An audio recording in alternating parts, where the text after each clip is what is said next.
He said, you won't like it so much after a couple of days because they do it right up here and it's going to wake you up every morning. He also said, now let me warn you about those Muslims. He said, they all lie and they all steal. Well, I had to prove him wrong, and I did. But you know what's the sad part? I lived in that country for over 5 years, and nobody ever invited me into a masjid.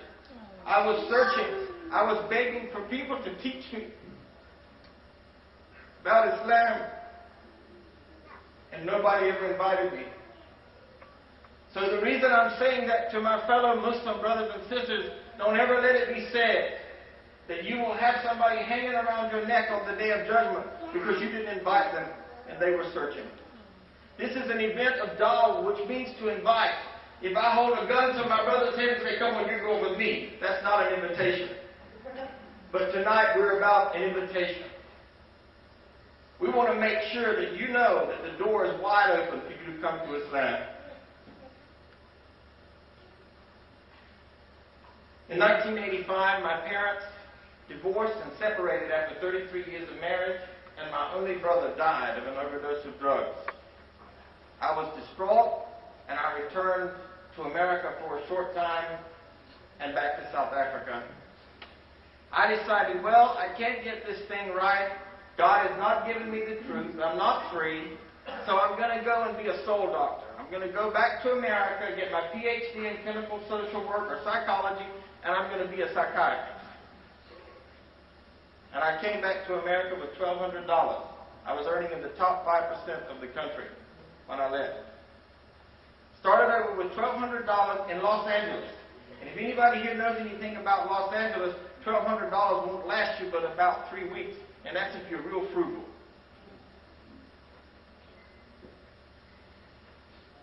Allah blessed me with a wonderful wife. I was working in the store one day, and a man came to me and said, you lived in Africa, right? I said, South Africa, yes. He said, well, there's a man from Ghana that I want you to meet. I said, do you know how far Ghana is from South Africa? You know, it's not like we're going to be swinging in the same trees together or riding on the same elephant.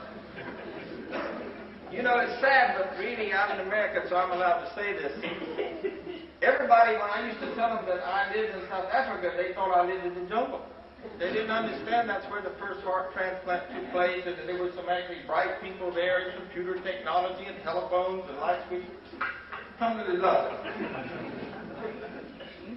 Light switch. I met this man from Ghana, and when I met him, I had been meditating and praying and asking Allah, God at the time, to lead me to the truth. I had decided that I would work and make a living and go home and meditate until I found my truth, because I couldn't marry until I found my truth. I knew that God had shown me the woman that He wanted me to marry, and now I'm with her today, 20 years. But I couldn't marry her until faith could be the cornerstone of that relationship. Anyway, when I went to see this man from Ghana, I said to him, God has led me to you. I don't know what your religion is, but I'm supposed to be it. He said, no. I'm not trying to get anybody in religion. I'm a psychologist. I said, you might not be trying to get me in your religion, but I'm trying to get there. I hounded that man for 3 months. And finally, after 3 months, he gave me a little book called Elementary Teachings to Islam. And I came back and I said, when can I do my shahada? He said, there's no compulsion in our religion. I said, I'm not trying to be compelled. I've been asking you for 3 months. I want to be a Muslim. And alhamdulillah, Allah subhanahu wa ta'ala, He guided me to the truth. And He called me to Islam. I knew that in order for me to be the best da'i, the best servant to my ummah and for my Lord, I had to educate myself. I was working in California by that time, was earning about $70,000 a year. And I said to my wife one day, you know what, this is strange, but I feel so strongly that Allah wants me to go to North Carolina. And a prophet is not on earth in the same town was what they said about Jesus, Esau and Salam. I said, I don't want to go back to my same town where I was a preacher and then, wear a jalabia and tell people I'm a Muslim, alhamdulillah, Allahu Akbar, all this stuff. And lo and behold, the business I was running got sold. And I said to my wife one time, I feel like Jonah. God told him to go to Nineveh. He said, I don't want to go to Nineveh. So he had him swallowed by a big fish and vomited up on the shore. Well, Allah was kind to me because I didn't get vomited up, but I did go back. When I got to North Carolina, I couldn't find a living that was comparable to the living that I've been making. And another thing happened. My mother said, if you're coming back here and you want my support, you have to change your name. You can't be Abdul Rahman anymore. I said, then I don't need your support. I love you, and because of my religion, I will always be good to you, because that's what my religion teaches. But I'm not going to be sold. I've been searching all my life for the truth, and now I have it, and I'm not for sale. I called my father, and I said, Dad, I need some help. We were going to stay with Mom for a while, and we're no longer invited. He said, call me back in 2 hours.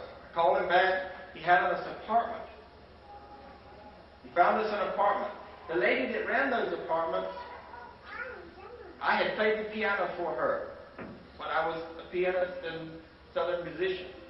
She said, we'd love to have him. My dad said, I can't pronounce his name. It's Abdul Rahman or something like that. But anyway, I call him Abdul. So we went to North Carolina. And they did a whole big page in the newspaper about me coming back to Wallace, North Carolina, a little town of 6,000. Had a picture of all my children and my Zal, my wife. And you can believe that stirred a lot of energy, a lot of opportunity to share Islam with people. Well, this lady that ran these apartments said to me one day, Abdul, why don't you go back to school? I said, are you crazy? I got 4 children, 3 children at the time, and a wife, and no money. She said, well, let me tell you a secret. She said, these apartments are owned by the Farmers Association of America, and they want to invest in North Carolinians. So if you go to school, we'll pay your rent and 2/3 of your light bill. I said, what am I going to do, be an indentured servant for the rest of my life? She said, there's no catch. It's for real. I said to my wife, I know I'm supposed to be here. I don't know why yet. I went to register for school. I was wearing not this kufi, but one like it. An inmate was standing at the Duplin County Correctional Facility. He told another inmate who was on work release, tell that man with the white hat to come and see us. I'm walking on campus minding my business, and this guy comes and says, hey dude, there's some Muslims over there that want you to come to see. I said, I don't know anybody in jail. He said, well, they want you to come. I started crying. I knew right then why Allah wanted me to go to North Carolina. I said to this young man, go bring me a list of those people and who I need to speak to. The very next day, I met with the warden of that prison. He said, I'd like you to be our imam tomorrow.